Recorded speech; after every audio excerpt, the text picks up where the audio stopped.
Uhud döyüşündə Peyğəmbərə köməyə gələn iki mələyin Peyğəmbəri qoruya bilməməsi. İki hədisi sona qədər dinləyək.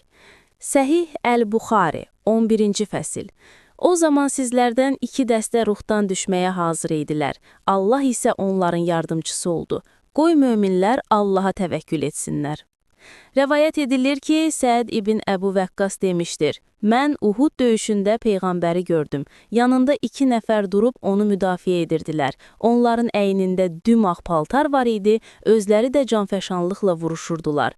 Mən onları nə döyüşdən əvvəl görmüşdüm, nə də sonra gördüm. Əl-Buxari, 4054-cü hədis. Hədisin açıqlama bölümündə o iki nəfərin mələk olduğu qeyd edilir. İkinci hədis. Peyğəmbərin yaralanması.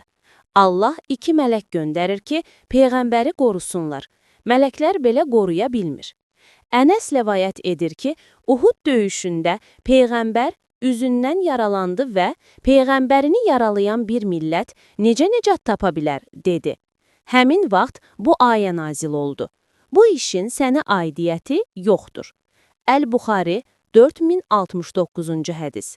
Bu kimi hədisləri bilmək istəyirsənsə, kanala abunə olub, bəyənib paylaşmağı unutma.